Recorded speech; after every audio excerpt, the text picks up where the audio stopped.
welcome back to the channel off the Underside. How are we all doing? This is our first face-to-face interview, so we're a wee bit nervous today, aren't we, Corey boy? But it's an absolute belter of a guest.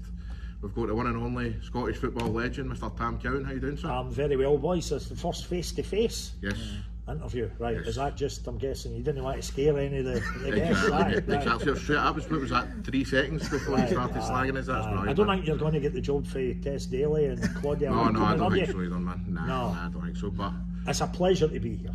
Thanks very much, pal. I really appreciate it. We've just got you at the end of one of your shows for Off the Ball. How did that go today? Brilliant. We had 2 great guests.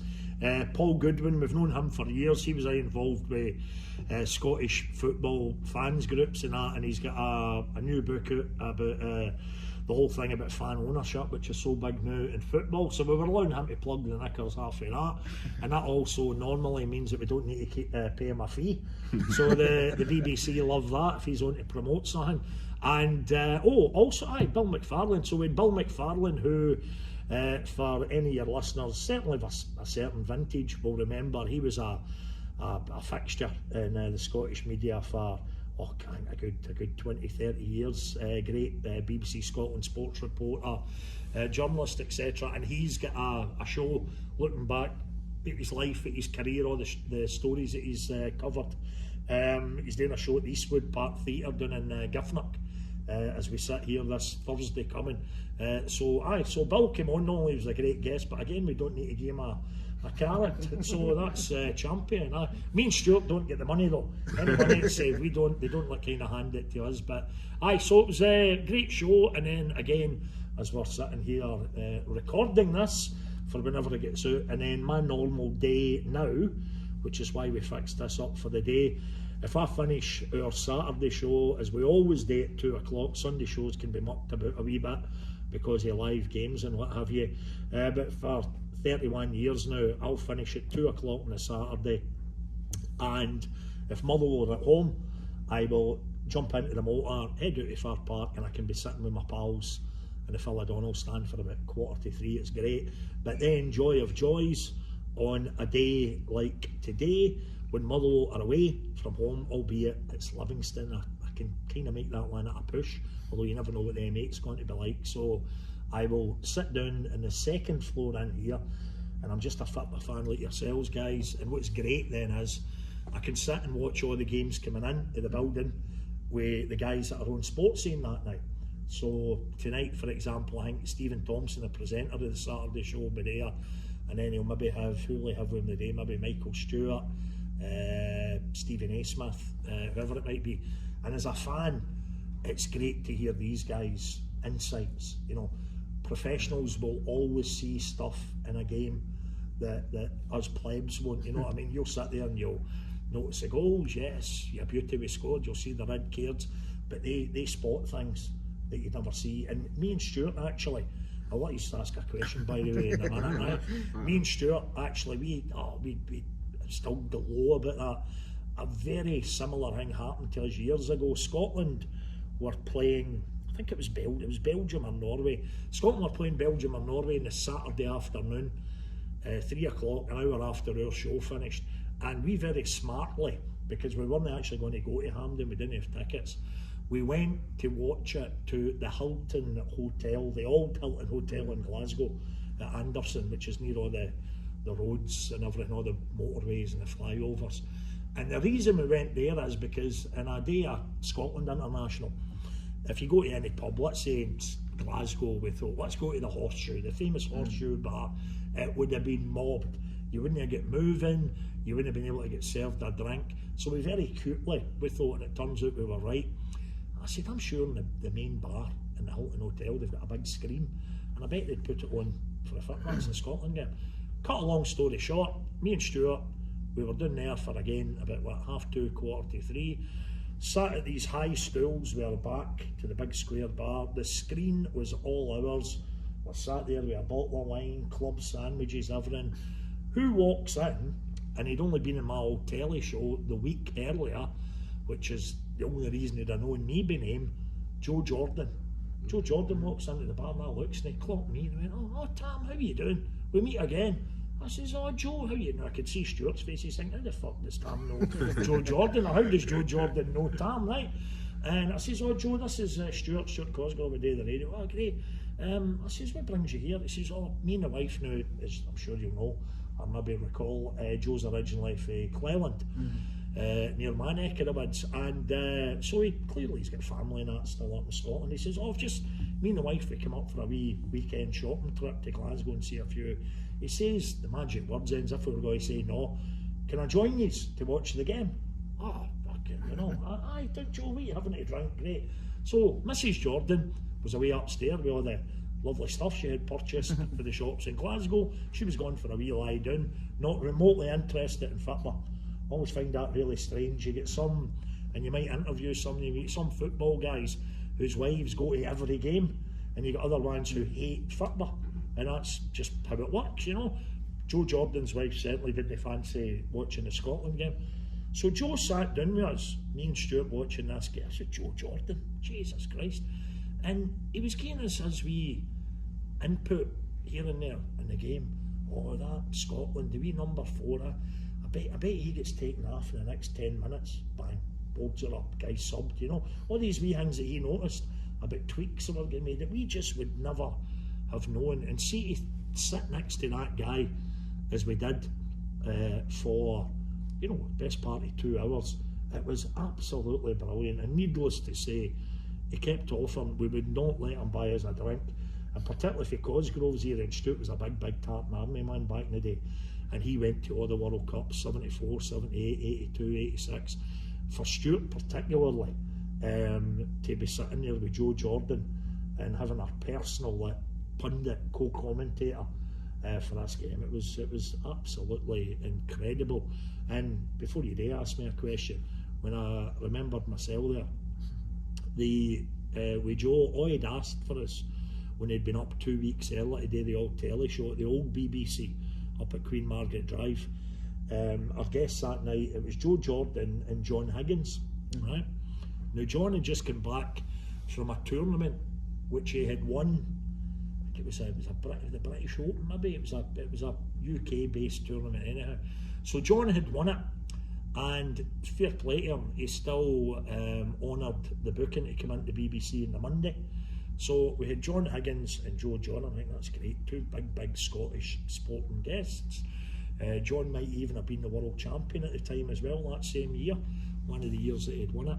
So in terms of no forgetting a night as well, and I had a good laugh about Joe with us as well, John Higgins and his wee compadres, a couple of his brothers and a couple of pals, they arrived still absolutely fucking bluttered for the evening before. You could see it in them, right? They're trying to fill John with the coffee and all that. He was keep wanting to have a drink, and says, John, we're not telling you a lie. Before a show, we don't put out any drink in the green room anyhow, just as a wee rule, right? Play safe.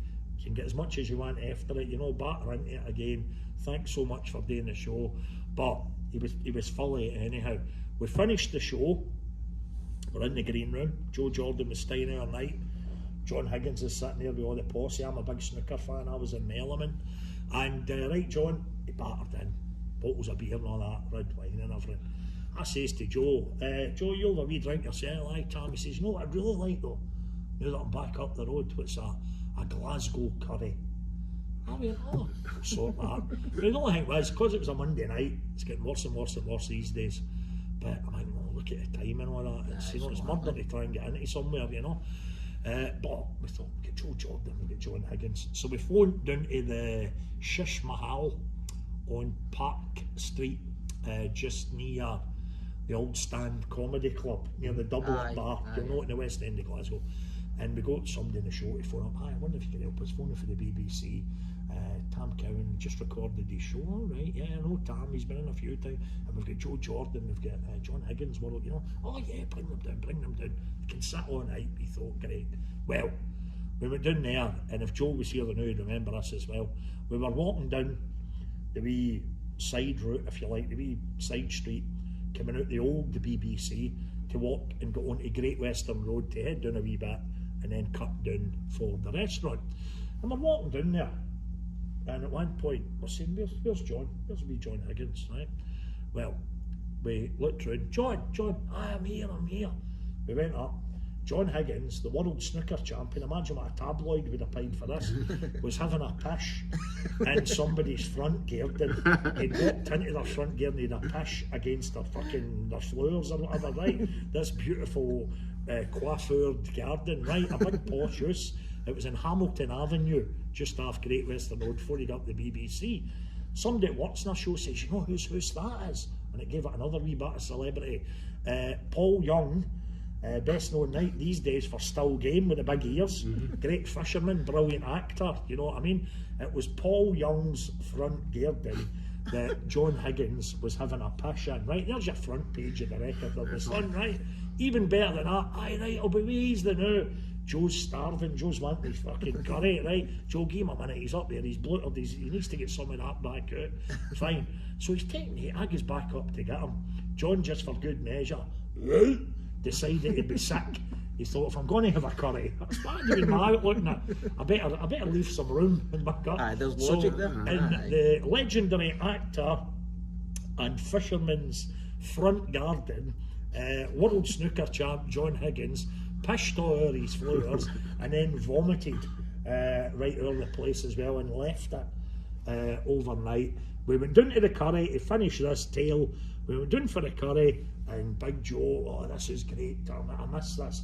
He's ripping in hands to bits and he's digging into the curry.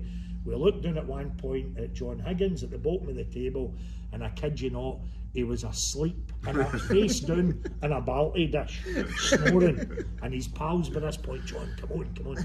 I says, look guys, time out, get him a taxi, he's fucked, you know. But he did the show for us. Joe did the show for it. It was a wonderful show, but I can't remember a single thing that happened in that programme because everything that happened after it, you know.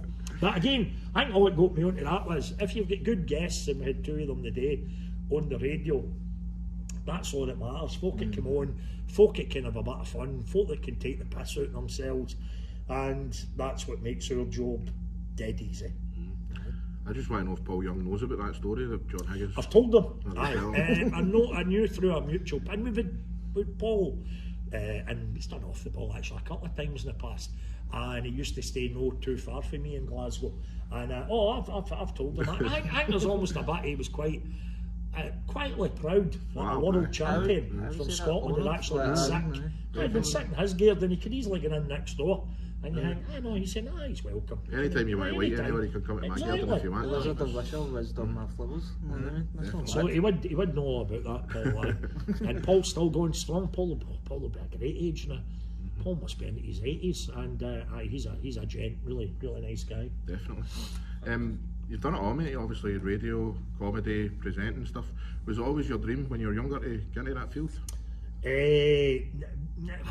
Yes and no. I think when you got to the pivotal years at the high school, when I went into 5th year at high school, I'd been accepted to do journalism at Napier College. That's how old I am. It was still just a college then. And the hardest bit about that course was meant to be getting on it.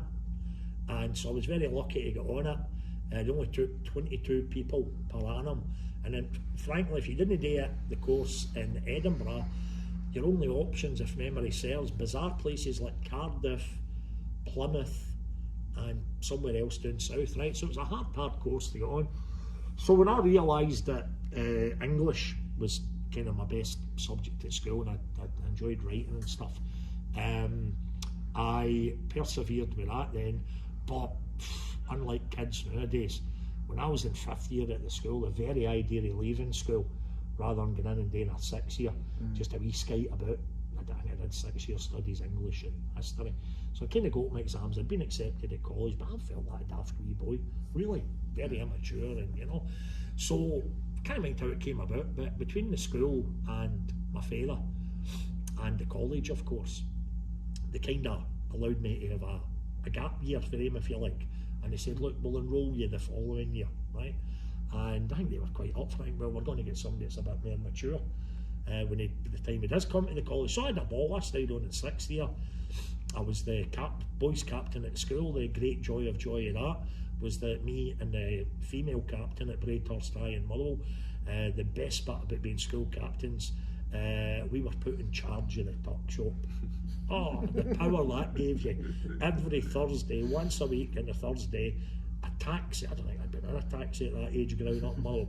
That was a luxury. A taxi would arrive, and me and Heather Carroll, the lassie captain, would go out to the cash and carry. I think it's still there, the one in View Park near Uddingston, and we would dictate what the rest of the pupils ate for the tuck shop. We'd say, what flavour of crisp do you think they'd like? Let's try spare rib, they're fairly new, right? We'll get a box of them.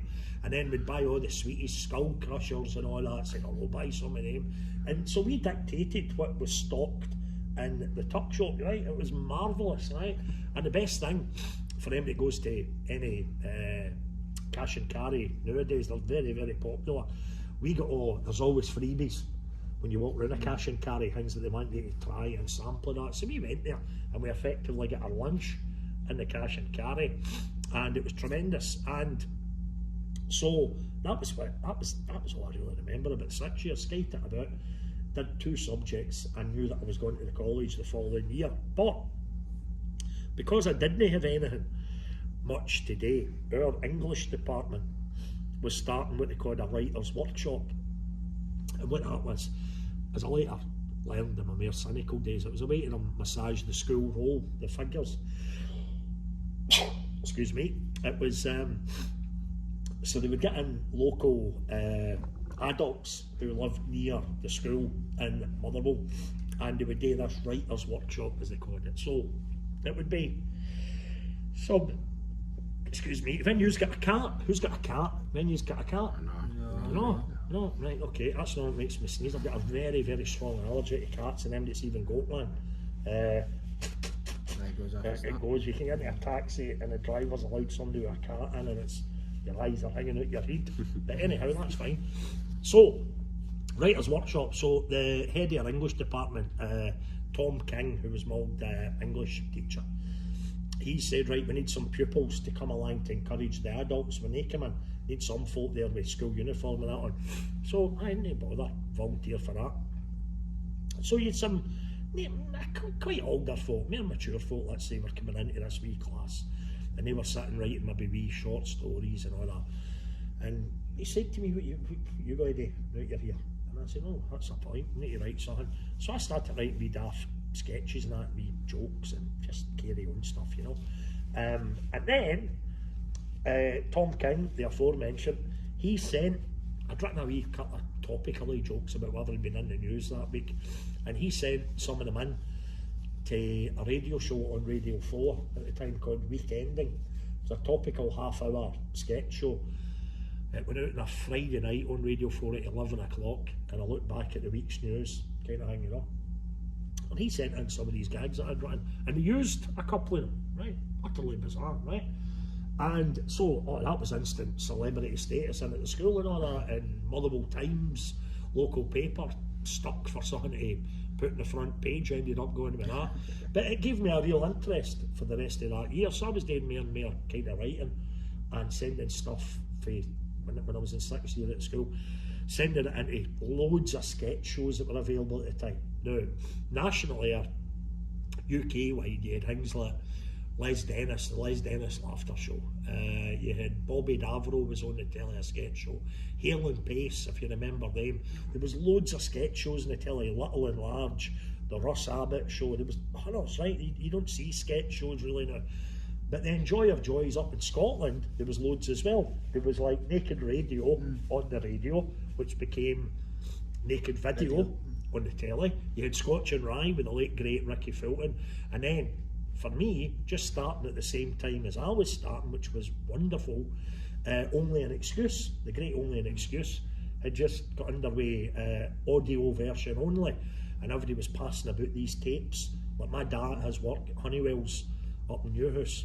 My dad came in with the tape one day that somebody, you need to listen to that, your boy will love that. And it was this, a brilliant parody of Scottish football. So I was able to, for a young age, send reams of stuff into all these sketch shows, and if they even used one thing, then that was great. It was like a hobby, But I then get really, really into it. The year later, when I had to start at Napier College, I kind of took my eye off the ball very quickly with the studying part of Napier College. And also what happened, and I did still feel like a young, stupid, daft boy, and we didn't have a pot to piss in at home. There was no question of me going into Edinburgh and maybe taking over a lovely penthouse flat for my duration. You know what I mean? Student accommodation, a tent up the meadows would have been beyond us. So I was actually, Christ, kids wouldn't put up with it now. I was getting the City Link bus from Motherwell Cross at the library to Edinburgh, there and back every day, right? So that kind of played against us as well, to be fair, right? Now, I was using the time on the bus though to come up with my notepads and all that, well before tapping things into an iPhone.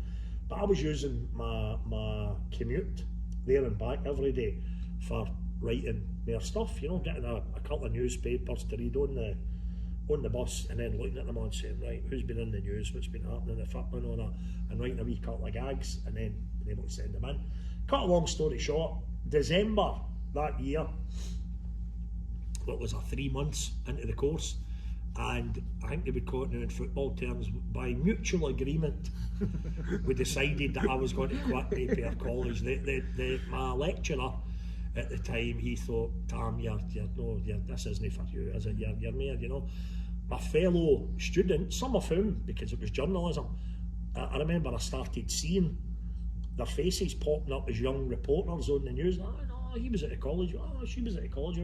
But a lot of them at the time were saying to me, why, you know, you're writing for this stuff. I've listened to it. She goes, did you have some jokes on? I said, aye. Right, why you at college? Why you not just doing this? But it was only because, I'll give you an example. You would send 300 sketches into Little and Large down in London, and they'd get back to you with a lovely letter, and they would maybe use 2 of them. It was hardly huge financial reward, you know what I mean? So as I say, it was more or less like a hobby. But I finished up with the college, and then with perfect timing, and it's the only thing certainly for a guy from Lanarkshire that you'll ever hear saying positively about Margaret Thatcher, but the Tories at the time had started, I think they called the Enterprise Allowance Scheme. Now what that meant, it was very popular at the time, and again, mainly because they could massage the unemployment figures. Whatever your wee thing was in life, whether you were wanting to be a freelance window cleaner, a child's entertainer at parties, or in my case, it sounded very grand, a freelance writer, right? You could go on the Enterprise Allowance Scheme, and they would give you a grant for a year. And all that was, they were basically taking away what would have been your dole money if you were unemployed, and they were taking you off the unemployed statistics, and that made it look a wee bit better for the government. The more and more folk that did that, but then they were effectively giving you the same money in your hand by way of a grant. So, as I did with it still, gave my mum, that was her big money, and then I tried to batter into the writing, and then where I was very fortuitous, when a year of that was up, I managed to get a wee start with the Evening Times in Glasgow. I basically wrote them a letter offering my services, saying I had an idea for a wee column. I says, I've been writing some stuff for this Only an Excuse, which had really caught the public's imagination by this point. I said, I've written for this, that and the other. I says, I'd love to write you, and being a Motherwell fan and knowing that the Evening Times, now the Glasgow Times, is very much seen as a Glasgow and Rangers paper, maybe a wee smartly Partick Thistle, Clyde maybe, but it was seen as a Glasgow Rangers Celtic paper. So I said, I think I could, a wee tongue-in-cheek funny column, and I says, and you know of any bias for me, it would be coming from a Motherwell fan and to Old Firm, so it hopefully wind up both halves, you know. So I got a letter back for them saying, oh right, well, that sounds interesting, and you need to come in for a chat. So cut a long story short, I went in for a chat, and he says, I quite like the idea of that. So he says, what we're going to do is, we've got a big sports letters page that they did on a Wednesday in the Evening Times. He says, send us in what we'll call an audition, right? And we'll put it in as a big letter on the page, just like a normal letter, but a big letter, and we'll see if we get any kind of reaction to it, right? So I wrote this big letter, which was effectively the dry run for a column, and it went in the letters page, and they go on to me that same day. Says, "Oh, brilliant." Now this was the day before, of course, the year before. I'm talking, this is 1990, so this was before the internet, before phones, computers, everything, you know. So by getting a great reaction then, what they meant was folk, readers simply as they used to do, picking up a phone and saying, "Oh, I just read that today, I enjoyed that column by Tom," I was Tom nowadays, "I enjoyed that column by Tom Cowan from the letter, Tom Cowan from, oh, that was really good, that was really..." So apparently they got a really good reaction, and then for the following day and the rest of that week they were getting a lot of letters sent in. "Oh, I really enjoyed that, it was very funny," and everything, you know. So they said, "Right, we'll give you a start." I started the following week, a wee strip column, 650 words max, I think that was my maximum word count. It was called Fan Zone. The reason for that, FANZONE, Fan Zone with Tom Cowan. And the reason for Fan Zone was fanzines, the hard copy fanzines before everything went online, whether it was all the ones that I used to buy, like One Step Beyond was a Motherwell one. You had Follow for Rangers fans. Loads of them. The Celtic one, that's the one I remember. And they were great. And I always wondered at the time how MD would ever buy a match programme. If you had the guys stood outside the stadiums and one guy was selling the glossy match programme with nothing in it, adverts for local plumbers, the half-time scores that they used to read out, if you're old enough to remember that, A, 1-0, hoping that you would buy a programme if you wanted to know at half-time, B, 0-2, and you would gather in guys in motor programmes. I always remember that, guys that were, "Hey, what the fuck are you doing? Because I bought this and you're not getting a free look at," you know. It seems incredible now when that was the way you'd get your half-time results. But I always thought, who would buy a match programme when the guy standing next to you selling the fanzine, really rough in some cases, stapled together, guys that typed it up, and an old typewriter at home that they borrowed for their ma would go to her office at work or something, you know. But they were great, they were brilliant, and it really gave the fans a voice, you know. So that's why with fanzines, been on the hang, some genius at the Evening Times thought, right, we'll call it Fan Zone. So it's a wee zone for the fans here. You're the fan. They did the terrible cliched photo me for the byline picture.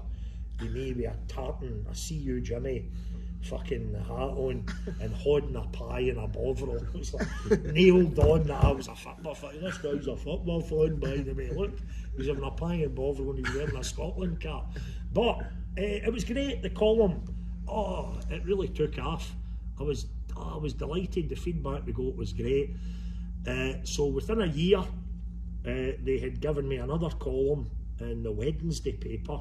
So then in the Monday and the Wednesday, and then within another 6 months, they had also put me in they launched a new Saturday Evening Times, and it had a really big, huge. You see some football pullouts that papers have done in years gone by, you know, the Winner and the Daily Record, or the Sun goals on a Monday, you know, and maybe we get 16, maybe 24 pages. The Evening Times back in the day, when newspapers, of course, had a lot of money, print, there was no option. If you wanted to know the end in the world, you bought a newspaper. But they'd heavily invested in this Saturday paper. So I then suddenly got a page in that as well. And boy, I was churning the words out week by week, three newspaper columns to write a week. But what I'm getting at is, finally that was seen then. I had my first salary in life. The three, albeit I've always been freelance, I've always been self-employed, the three payments that they were giving me collectively then for my monthly cheque that came in for the Evening Times, suddenly I had a proper bit of money at 2021, so it was great. And then, just to continue the path, when you ask how did it all pan out, the platform that gave me in the Evening Times, in 1994, 3 years or so after I'd kind of got a foot in the door with the Evening Times, they were starting a fans football show in at the BBC called Off the Ball. The producer, a wee guy called Alan Depalette, contacted me about it. "Hi Tam, I've read your stuff in the Evening Times. I think they're starting this show, and you know, very off, you know, a wee bit kind of left field and all that, taking the piss out of Scottish football. Your columns seem to suit the sort of guy I'm after." And cut a long story short with that, We launched Off the Ball 31 years ago in August 1994, right after the World Cup in America. And the host was Greg Hemphill. Where is he now? My fellow contributor, panellist, whatever you'd want to call us, was Sanjeev Kohli. Where is he now? And so the three of us did Off the Ball for its first year. We got a good bit of traction with that as well. It was completely different. There was an image back even as late as 1994 that the broadcasters on BBC Radio Scotland, even reading out the results and that, they were still doing it with a dicky bow and a tuxedo, you know, and an old BBC mic that came down for the ceiling with BBC written on it, you know. It was still seen as being quite a bit staid and a bit fusty, right? So when we suddenly came on ranting and raving, and all we had, it was a wee half-hour show at tea time. That's all it was. And I used to, I would go and watch Motherwell, and they'd have a taxi sitting waiting for me, BBC taxi. And for that first year of the show, I would leave Firth Park with 10-15 minutes to spare just to beat the traffic away from Firth Park in a taxi, away down onto the motorway, praying for no roadworks or whatever it might have been. So I'd get into the BBC, did a wee half-hour show, and that was it. 1 half-hour show for a year. So for notorious purposes, lawsuits and all that, calling Jim Farry a Nazi, it would stuff, bizarre things like that. Memories that I had. We were very, very close to the bone, and it caused a few eruptions. The BBC at the time, the guys in conventional sports department fucking hated us. They thought we were causing them issues. They were maybe going to press conferences and, can I just have a word? No, you can't have a word. I was listening to that fucking show that comes on after you, and they called me this, they called me, that's no us, that's a different, you know. So they thought it was causing a wee bit of friction for them.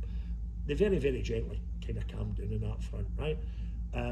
Which was great, and we all kind of intertwined no long after that, because the show got a reboot 1 year later, 1995, which is where if you like we are now in terms of me and Stuart. With the best will in the world, Greg and Sanjeev, as much as they loved doing the show, they weren't huge Scottish football fans. They knew about the football. I think both of them, I think Greg, Canadian, of course, you know, but ice hockey would probably be his thing or whatever the fuck it'd have been, but it kind of we nod towards Celtic, I think it was with Greg, Sanjeev maybe as well. But unlike me, neither of they two were charging back for a game to do the show. You know, it was only me, it was fervent with the football. So the BBC thought, right, we think we've got a show there, but we'll make a wee couple of tweaks and stuff. So they reinvented the whole show. They brought Stuart Cosgrove in as host, summer of 1995, 1 year later. And Stuart at the time had been doing some stuff on Radio 5 Live, a late night thing, and he had any excuse he needed, he would get fit banter, and any excuse he needed, because he was doing this for London, he'd get Scottish fit banter, right? And Stuart, by this point, had also released Hamden Babylon, his brilliant book looking at the dark side, the funny side, the strange side of Scottish football. So that is what I knew of Stuart. I'd never met the guy. He would also pop up as a broadcaster and a writer for NME. He would pop up on things like The Late Show on BBC Two, talking about the latest exhibition at the Tate Gallery, modern art, you know what I mean? Stuart would fucking right, and he'd have wearing shades on indoors and all that, right? So I probably dismissed him as a bit of a wank, probably, to be honest with you. But I always knew that he was a big Scottish football fan, a St Johnstone fan, and the only time I saw him, and it was weird, a matter of 2 or 3 months before we joined forces on the radio, at the end of what would have been the 94-95 season, our last game of the season at Firth Park was against St Johnstone. And when I was just about to get into the Firth Park Club, which is now Club 100 opposite the stadium, I noticed we posse of Saints fans coming round for the away end, and there, front and centre, was Stuart, ex-casual that he was. He still liked a bit of being one of the gang, and Stuart was there, shades on and all that, with the wee posse of Saints fans. And just me and a cut, I said, there's that Stuart Cosgrove, I Hamden Babylon, that was a good guy. I saw him on the telly last week. I sometimes listen to him Radio 5 Live, but we'd never met. So this is where it gets quite bizarre. When they decided to bring in Stuart, they brought in me for the first show and another guest. I think it was Robin Grimmond. In fact, it was Robin Grimmond, who's still a pal, big Dundee fan, and he was the editor of A Mind O'Gilly, which was the big Dundee FC fanzine at the time. So the first show in August, and we always tried, God, years later when they did a 25th anniversary documentary about Off the Ball, and then again when it was recently our 30th anniversary, they thought, what's the actual anniversary date? Nobody kind of knew. So we eventually nailed it down to assuming that we would have started the show in 1995, the revamped Off the Ball, on what would have been the first Saturday of the league season opening. Now that was a lot easier back in the day, because you didn't have you've got the League Cup starting in July, you've got the European games that got underway late June sometimes, you know, it's incredible. But back still in that day, it was always run about on August the 13th, the Scottish Premier League kicks off and all that. So let's say it was August the 13th, 1995 it would have been. That was our first Saturday. Me and Stuart, Christ, here we are 30 years later, me and Stuart met, shook hands for the first time at 9:30 that morning before we went on air at 12 to do our first show. We were just chucked together, me and Stuart, and how I wasn't meant to be there every week. What they decided, and it's an expression that me and Stuart hate, we still hate it, they were going for a zoo radio approach, where it would be Stuart as the main presenter, and then maybe a wee bit of squad rotation as far as whoever was sitting across the desk, right? In this case, for the first one, me, for last year, and our guest for our club, a fanzine guest, Robin Grimmond. So what then happened was, me and Stuart met in the morning. Oh, how you doing? Nice to meet you. I didn't think Stuart would have known me for Adam, but as much as he was embroiled heavy duty at Channel 4 at the time, and we was in independent production company before that, Big Star in a Wee Picture, he was working a lot in London with that as well. But Stuart, for 4 years, as it turns out, as he explained to me, he says, I never miss your columns, because when Stuart was flying up and down for London all the time, he was never off that flight. He says it used to drive him potty, because you know, you've still got to do all the shite at either end of the airport, and you're only up in the air for maybe an hour, you know, so it can be quite frustrating doing that all the time. So Stuart says, no, I always get the evening times. If I'm either flying down, I'll get an evening times, or else I'll come back up, I'll grab an evening times. So he was well aware of me. He knew I was a Motherwell fan. I knew he was a St Johnstone fan. We collectively very quickly thought, wee light bulb moment, neither of us then supports Rangers or Celtic. So we were able to take the same stance that I had with all the columns I'd written up to that point, and we were able to give the fans that we hoped, fellow fans of the wee Diddy teams as we've always called them, we were able to hopefully give them a wee bit of a voice. And unlike everything that would have been broadcast in Scotland at that point, absolutely arse-licking Celtic and Rangers and Ali McCoist and Henrik Larsson and whatever, right? We were suddenly able to really make this show sound different, you know, and so we hit it off. And then Stuart, God bless him, I thank him to this day for this, when we'd finished that first week and we got a great reaction and everything, as far as I was aware, it was a case of me saying, I hope you ask me back in a few weeks, I hope I get another wee crack at it. But Stuart said to the producer, he said, you know what, he says, I think me and Tam had a wee something there, given as much as we were always seen as poles apart, and we played up to that, and we still do on here, with Stuart being the posh kind of media guy for Perth, and me being the rough fat lump for Motherwell and all that. We've always kind of played that up, but when we analysed it, didn't need to analyse it, the listeners did it for us. The similarities, we had the supporting the wee Diddy club, we had our great disdain for Celtic and Rangers, but then as much as we seemed poles apart, we had a very similar upbringing. Stuart, very poor upbringing in a council scheme in Perth, ditto me in Motherwell, our mums and dads, every penny was a prisoner. You had the arse hanging out your jeans invariably. So we had that wee bit of background as well, you know. So we realised we did have a wee kind of maybe a natural bond there. And there we are, 30 years later. We're still here. So that's how me and him came about. And then again, just to finish the question that you asked me about 4 hours ago, my apologies.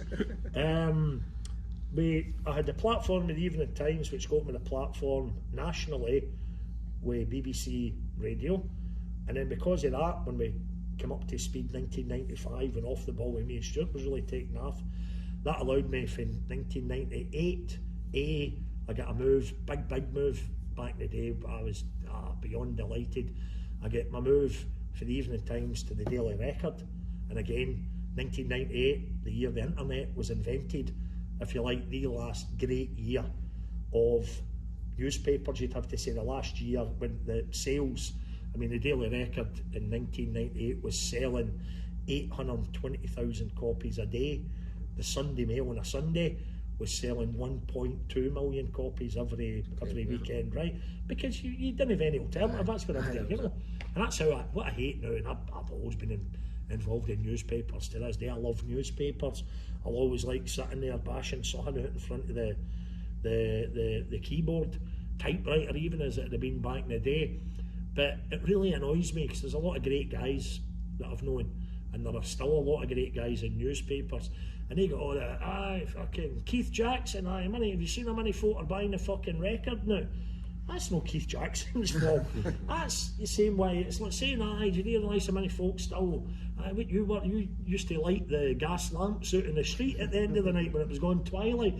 These guys don't. You can't find an engineer for a Betamax video recorder because technology and everything moves on. So I kind of hate that, and I always stick up for these guys, and I'm sticking up for myself as well. We all know that the print news industry, and not just Scotland, globally, it is clearly not what it was, but for obvious bloody reasons. You can tap onto your phone and you've got all the websites there, but needless to say, the guys who name, and I mentioned one of them here, Keith Jackson, I think a lot of the critics will find it, interesting. These guys are still out there, they're still a name, they've still got a gig, albeit mainly in a different format now, where guys like Keith, they won't mind me using him as an example, and this would have been a culture change for Keith and all these guys. They were more or less ordered. They'd been probably, I'm guessing, 8 years ago, 10 years ago now. Right, your remit now is get everything first online. Don't worry, I've got a great back page exclusive, which you might have to pick up in the print newspaper. If you've got a fucking story, get it out there at night. Everybody knew they were all fighting over each other to get the stories out there, So again, that was just moving with the times.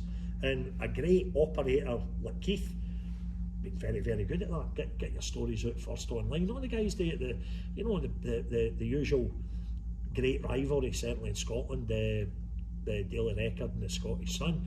These guys would have been vying to get the story out there first. So a lot of the great guys, the good guys, the great operators, have all still survived. But ever since 1998 and the invention of the internet and everything being online, then they didn't stand a chance, you would have reckoned. But when 1998 came, as I say, I then get what was seen as and I must say as well, like I was dead happy at the Evening Times. I'd been there for 7.5 years or whatever, and great guys to work with.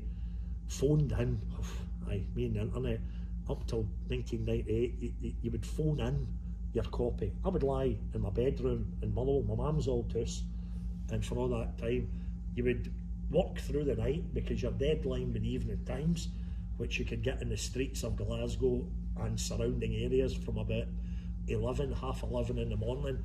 So your deadline was 7 o'clock, 7:30 in the morning. 7:30, that's what it was. And so I would get into the habit of night shift effectively.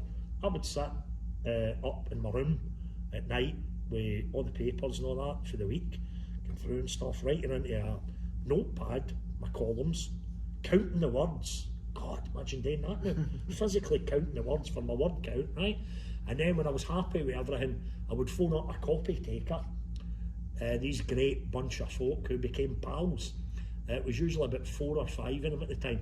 You never knew what one you were getting. You'd phone up the number 7:30 in the morning, and it would either be some of the names, Anne, who I think was down in Troon, chatting away to Anne for a wee bit. Right, Anne, I better start reading this out. Right, Tam, on you go.